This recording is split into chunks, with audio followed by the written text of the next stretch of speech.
Assalamualaikum warahmatullahi wabarakatuh. Yang terhormat Bapak Ahmad Fauzi, MPD, selaku dosen dari mata kuliah Pengantar Teknologi Informasi. Oke, di video sebelumnya saya mau membuat video presentasi melalui aplikasi Microsoft PowerPoint. Nah, kali ini di video ini saya akan membuat video presentasi, tetapi aplikasinya itu melalui Prezi.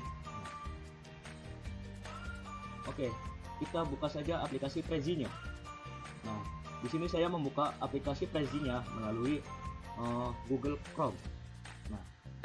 Nah, di sini materi saya. Oke, di sini biodata saya. Perkenalkan, nama saya Farisa Lutfi. Saya seorang mahasiswa dari Universitas Pelita Bangsa. Saya mengambil Fakultas Teknik Informatika. Saya dari kelas TI 20A1. Di sini saya akan menjelaskan sejarah dan perkembangan komputer.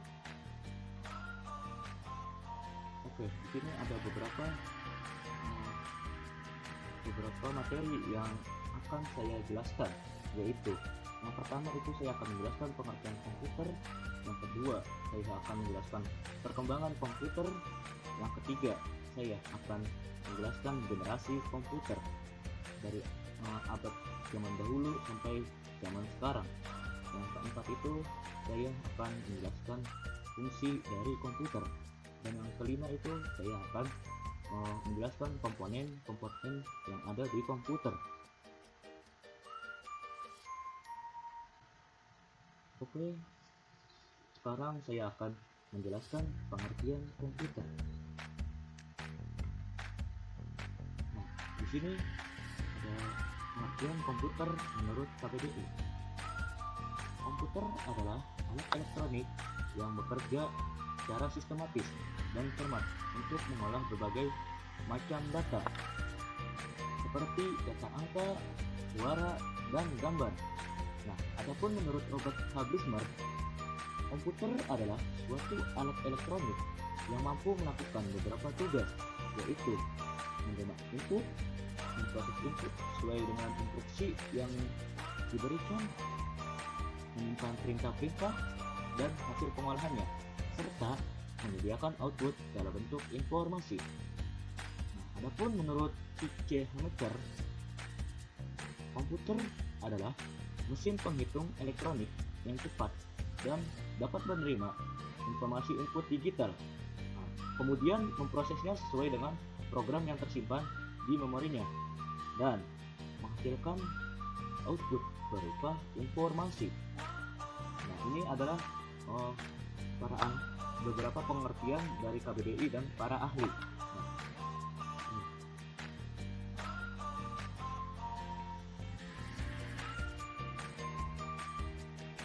Oke, selanjutnya saya akan menjelaskan perkembangan komputer.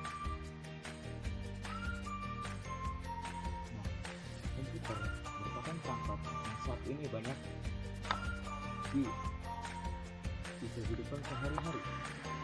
Dengan adanya perangkat komputer bisa digunakan sebagai membantu aktivitas dari manusia, sehingga memudahkan semua pekerjaan.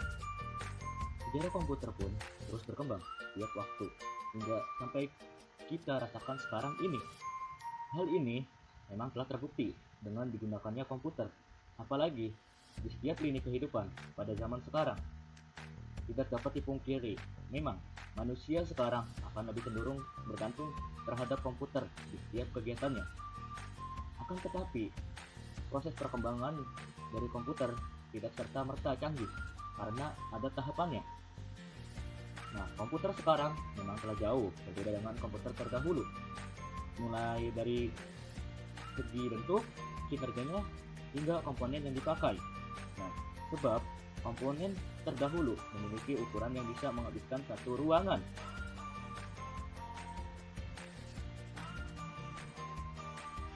Nah, di sini ada generasi komputer. Nah, kita lihat. Nah, di sini ada komputer generasi pertama. Itu menggunakan tabung vakum pada tahun 1946 sampai tahun 1959. Oke, kita lihat. Nah, di sini ada gambar komputer generasi pertama. Itu menggunakan tabung vakum. Ini gambar tabung vakumnya. Nah, tahun 1946 ialah tahun dibuatnya komputer generasi pertama dengan menggunakan tabung vakum sebagai komponen dasar pembuatannya. Jadi tabung vakum itu dibuat pada tahun 1946. Nah, tabung yang sebagai komponen dasar ini memang dikenal tidak efisien di beberapa aspek. Nah, sebabnya yaitu komponen tersebut cepat sekali panas ketika dipakai. Selain itu, komponen ini memerlukan daya listrik yang sangat besar dalam pengoperasiannya. Nah, Electronic Numerical Integrator and Computer, disingkat ENIAC, adalah salah satu contoh komputer generasi yang pertama.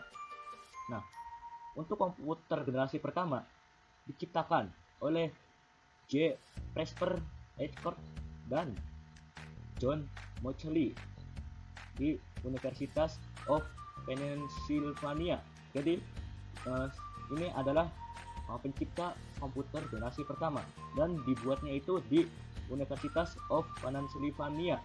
Nah, mereka berdua membangun ENIAC dengan menggunakan 18.000 tabung vakum dengan ukuran 1.800 kaki dan mempunyai berat yang mencapai sekitar 30 ton.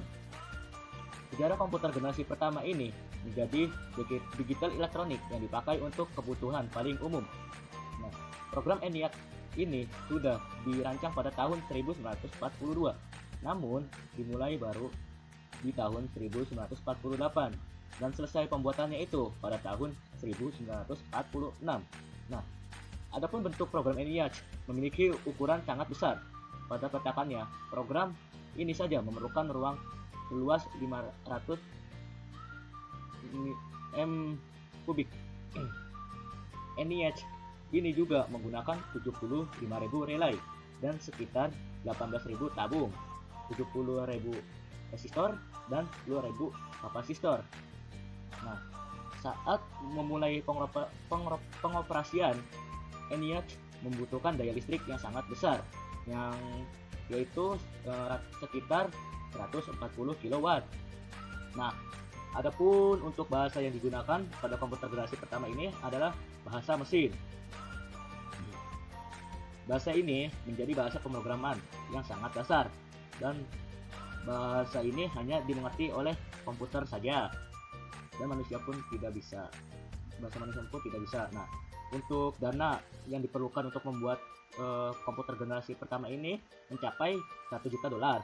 Nah, namun kemampuan komputer generasi ini memang sangat terbatas, sehingga untuk dapat memecahkan masalah membutuhkan waktu yang sangat lama. Bahkan pengguna harus memakai kartu berlubang untuk atau disebut punched card. Adapun ciri-ciri komputer generasi pertama yaitu yang pertama, memiliki hardware ukuran yang jauh lebih besar serta memerlukan penyimpanan yang sangat luas. Nah, selanjutnya yang kedua itu interior design sistemnya dibuat secara spesifik dan hanya dapat melakukan tugas tertentu. Jadi tidak semuanya dia dioperasi. Jadi cuma tugas-tugas tertentu yang bisa dioperasinya. Nah, yang ketiga itu programnya itu hanya dapat dibuat memakai bahasa mesin. Jadi cuma mesin saja yang bisa menjalankan program tersebut. Nah, yang keempat itu menggunakan silinder magnetik untuk penyimpanan datanya. Yang kelima itu untuk menjalankan komputer generasi pertama ini membutuhkan daya listrik yang sangat besar. Lanjut yang keenam itu, nah di sini perlu mesin pendingin karena komputer generasi pertama ini cepat sekali panas. Yang ketujuh, memiliki kapasitas simpan yang sangat kecil. Nah, yang kedelapan ini sistem kinerjanya itu sangat lambat.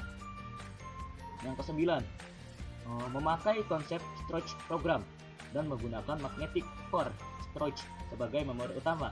Jadi di komputer generasi pertama ini memori utamanya itu magnetic core storage. Nah, yang terakhir itu yang ke-10 itu menggunakan tabung hampa sebagai sirkuitnya. Jadi sirkuit generasi pertama itu yaitu tabung hampa.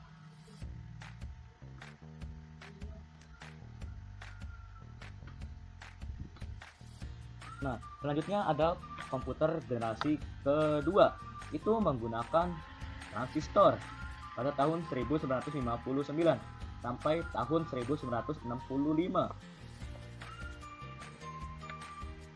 Nah, di sini ada gambar komputer generasi kedua itu atau transistor, gambar transistor ini. Nah, pada tahun 1959 komponen untuk perancang komputer ialah teknologi transistor. Jadi, teknologi transistor itu dibuat pada tahun 1959. Untuk tabung vakum yang berfungsi sebagai komponen dasar di komputer generasi pertama telah tergantikan dengan teknologi transistor. Komponen ini dinilai jauh lebih efisien jika dibandingkan tabung vakum. Sejarah komputer dan perkembangannya dengan menggunakan dasar transistor mempunyai ukuran yang lebih kecil dibandingkan tabung vakum. Daya listrik yang diperlukan lebih kecil. Jadi untuk daya listrik di teknologi transistor itu ukurannya lebih kecil. Ukuran listriknya lebih kecil dibandingkan di generasi pertama. Nah, untuk biaya pembuatan komputer generasi kedua juga lebih terjangkau dibandingkan menggunakan tabung vakum di generasi pertama. Nah, untuk bahasa pemrograman di komputer generasi kedua itu menggunakan bahasa pemrograman yang telah dikembangkan. Nah, jika pada generasi pertama itu menggunakan bahasa mesin, nah untuk di generasi kedua ini diganti bahasa pemrograman itu menggunakan bahasa assembly dan bahasa simbolik. Jadi di komputer generasi kedua ini ada dua bahasa pemrograman, yaitu bahasa assembly dan bahasa simbolik. Dengan menggunakan bahasa pemrograman tersebut, programmer dapat memberikan instruksi dengan kata-kata dengan ukuran yang lebih kecil. Komputer generasi kedua ini banyak digunakan di beberapa instansi seperti universitas, perusahaan, hingga pemerintahan. Nah, untuk mesin yang pertama kali menggunakan teknologi ini ialah superkomputer. IBM juga telah membuat superkomputer dengan nama Sperry Run dan Stretch, serta menjadikan komputer dengan nama Large, LARC, Large. Nah, komputer ini dikembangkan di laboratorium menggunakan energi atom. Dapat mengatasi berbagai data di mana kemampuan ini diperlukan oleh peneliti atom. Nah, pada tahun 1965, hampir dari berbagai bisnis besar menggunakan komputer generasi kedua untuk memproses informasi dengan keuangan bisnis. Nah, adapun ciri-ciri komputer generasi kedua. Nah, yang pertama itu telah menggunakan operasi bahasa pemrograman tingkat tinggi, Fortran dan COBOL. Nah, sebelumnya itu di komputer generasi pertama itu menggunakan bahasa Mesir. Lalu di komputer generasi kedua ini bahasa pemrogramannya ditingkat lagi yang lebih tinggi, yaitu menggunakan Fortran dan COBOL. Selanjutnya yang kedua itu, nah di sini kapasitas memori utamanya itu menggunakan magnetic core storage. Jadi lebih ditingkatin lagi. Yang waktu generasi pertama itu menggunakan magnetic core doang, sementara di generasi kedua itu ditingkatkan lagi menjadi magnetic core storage. Nah, selanjutnya yang ketiga itu menggunakan simpanan eksternal seperti magnetic tipe dan magnetic disk. Yang keempat itu mampu memproses secara real time dan juga real sharing. Nah, kalau di generasi pertama itu tidak ada real time dan real sharing juga nggak bisa, nggak ada juga. Kalau di generasi kedua itu, nah itu ada real time dan juga real sharing. Jadi kita bisa menggunakan komputer itu di beberapa jam, pokoknya real time tuh. Nah, juga di komputer generasi ini juga bisa untuk melakukan sharing data. Nah, selanjutnya yang kelima itu, nah ukuran fisiknya jauh lebih kecil dibanding komputer di generasi pertama. Memang benar, di komputer generasi pertama itu ukurannya sangat besar. Nah, lalu di generasi komputer kedua itu ukurannya lebih diperkecil lagi. Nah, untuk kinerjanya, yang keenam itu untuk kinerjanya itu lebih cepat dibandingkan di generasi pertama. Yang ketujuh nih, untuk daya listriknya itu lebih kecil dibandingkan di komputer generasi pertama. Nah, yang terakhir itu yang kedelapan itu, nah pemakaian program ini tidak lagi terpaku pada aplikasi bisnis, tapi juga pada aplikasi teknik. Jadi nggak harus pada aplikasi bisnis, tapi di aplikasi teknik juga ada di generasi komputer kedua. Oke, selanjutnya di komputer generasi ketiga itu menggunakan integrated circuit pada tahun 1965 sampai dengan tahun 1971. Nah, ini adalah gambar komputer generasi kedua, itu menggunakan integrated circuit. Nah, ini gambarnya. Nah, untuk generasi komputer ketiga itu dimulai pada tahun 1965, di mana pada masa itu komputer ini dibuat menggunakan integrated circuit atau disebut ICS. Nah, teknologi ini menggeser fungsi transistor sebagai komponen dasar komputer. Nah, namun transistor masih tetap digunakan, akan tetapi ukurannya lebih diperkecil. Jadi waktu di generasi komputer ketiga itu masih ada transistor, tapi ukurannya itu lebih kecil dibandingkan waktu itu. Beberapa transistor yang berukuran kecil tersebut, nah, dimasukkan ke IC bersama dengan resistor dan kapasitor. Komputer generasi ketiga ini menjadi komputer pertama yang dapat membuat operator berinteraksi menggunakan keyboard dan monitor dengan tampilan sistem operasi. Jadi waktu di generasi komputer 1 dan komputer kedua itu tidak ada monitor sama keyboard untuk mengetiknya gitu. Bedanya di situ. Nah, selain itu komputer ini menghabiskan biaya yang lebih murah.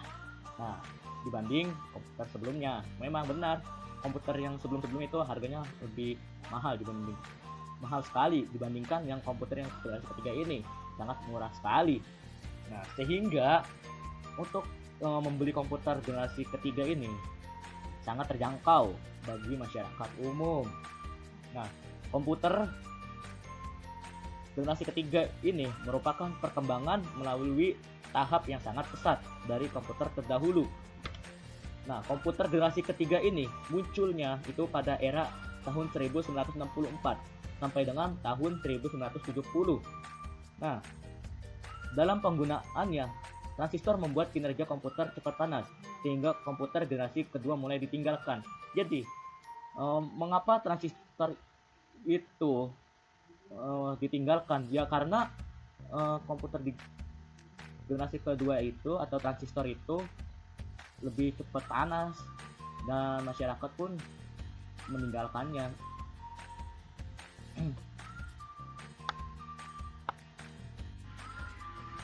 Adapun ciri-ciri komputer generasi ketiga, nah kita lihat. Nah, yang pertama itu listrik yang digunakan lebih hemat. Yang kedua, software akan lebih meningkat. Yang ketiga, harga kian terjangkau dan lebih murah harganya pun. Yang keempat, memori memiliki kapasitas yang lebih besar. Yang kelima itu kecepatan penggunaan IC sehingga kinerja komputer lebih cepat. Yang keenam, memiliki kecepatan 10.000 kali lebih cepat dibanding generasi pertama.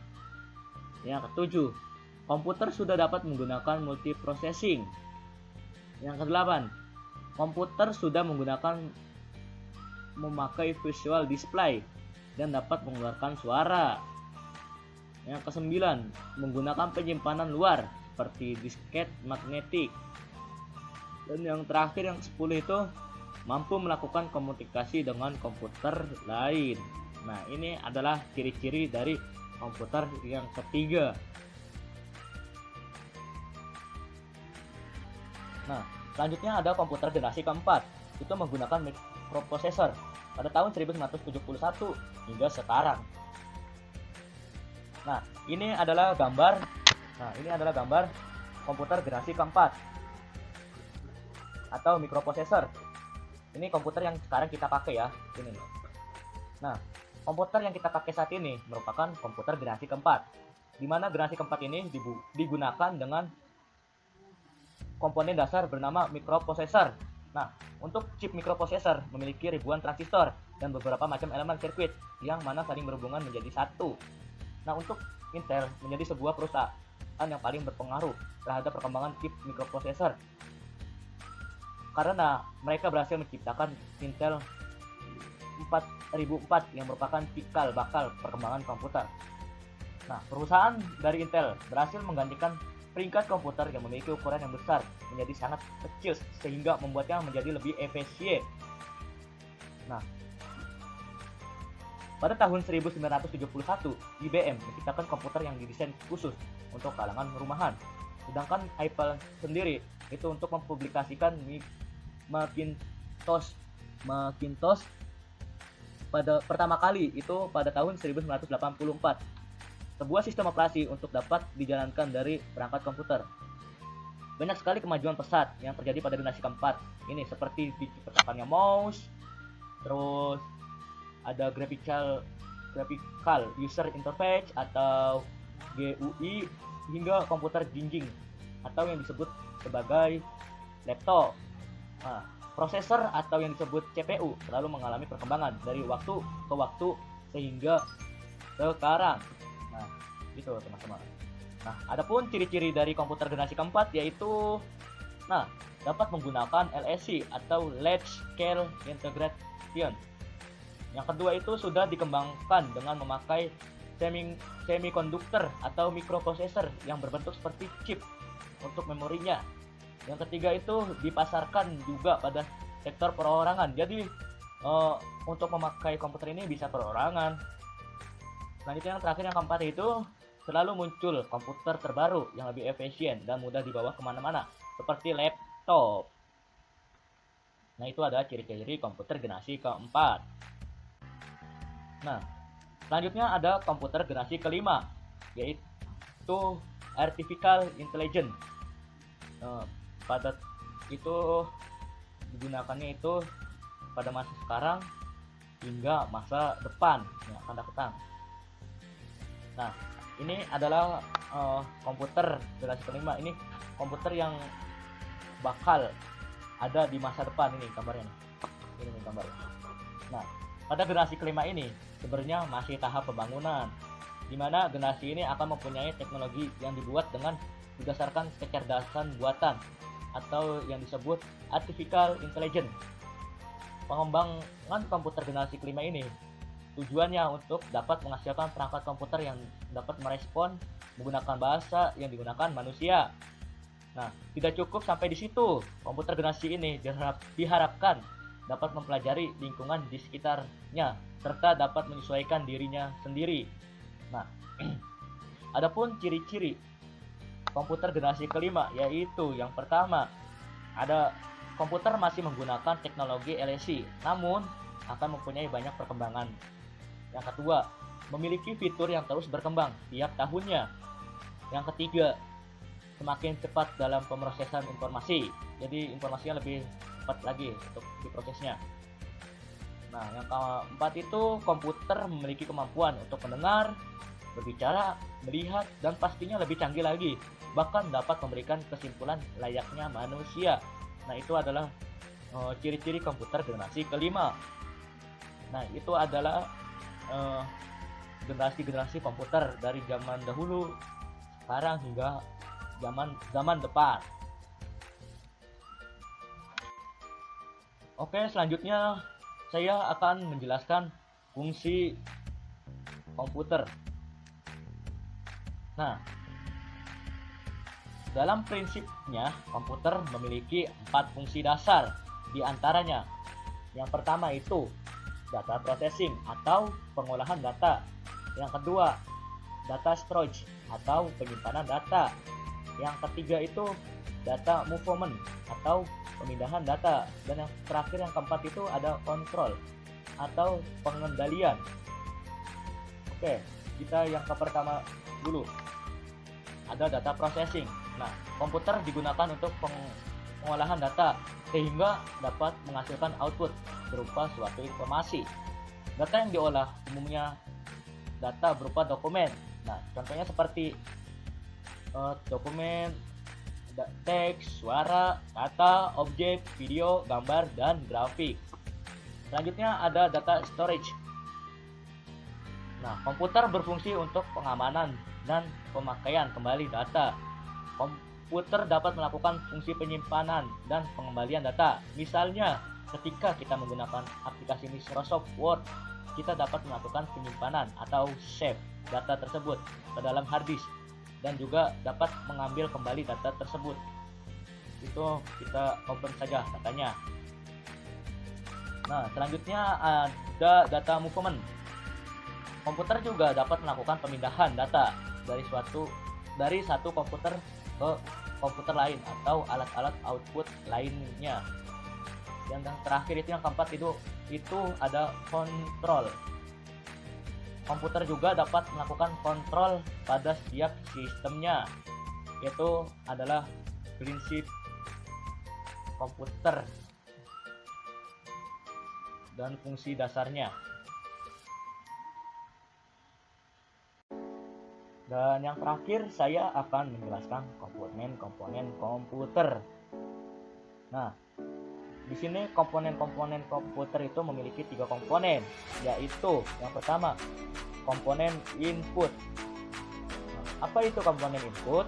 Komponen input adalah komponen hardware yang berfungsi sebagai pintu masuk tugas-tugas yang akan diberikan pada komputer.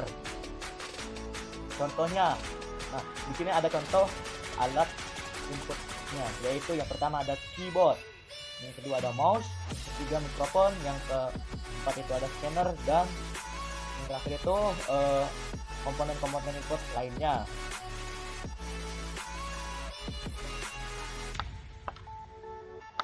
Selanjutnya ada komponen proses. Nah, apa itu komponen proses? Komponen proses adalah komponen yang berfungsi untuk memproses perintah yang diberikan oleh user untuk kemudian ditampilkan pada komponen output. Nah, di sini ada beberapa contoh komponen proses, yaitu diantaranya yang pertama itu ada prosesor, yang kedua itu ada motherboard, yang ketiga itu hard disk, dan yang terakhir itu adalah yang terakhir itu contoh-contoh komponen proses lainnya. Dan yang terakhir itu yang ketiga itu ada komponen output. Nah, apa itu komponen output? Jadi, komponen output adalah komponen yang berfungsi sebagai alat untuk menampilkan informasi dari perintah yang telah diproses sebelumnya.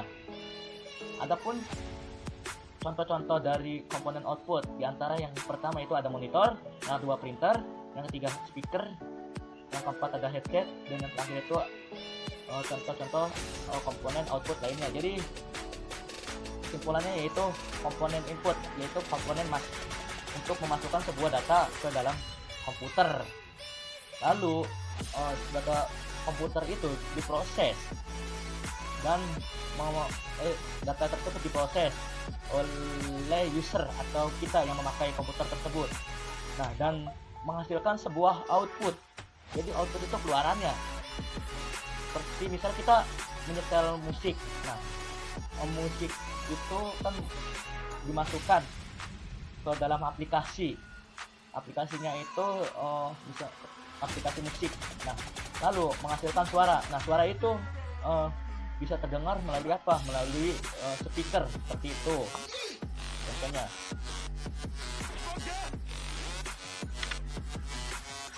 Oke, mungkin sekian yang bisa saya jelaskan. Oh iya, sebelumnya di sini ada soal dari materi. Nah, di sini ada 3 soal. Yang pertama itu apa pengertian komputer? Ada berapa generasi komputer? Dan yang terakhir itu, yang ketiga itu sebutkan komponen-komponen komputer. Nah, di sini juga ada jawabannya.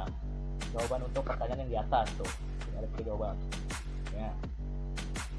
Mungkin itu saja yang bisa saya sampaikan. Terima kasih untuk Bapak Ahmad Fauzi yang sudah menonton video ini, dan terima kasih juga buat teman-teman yang sudah menonton video ini. See you the next video. Bye bye. Wassalamualaikum warahmatullahi wabarakatuh.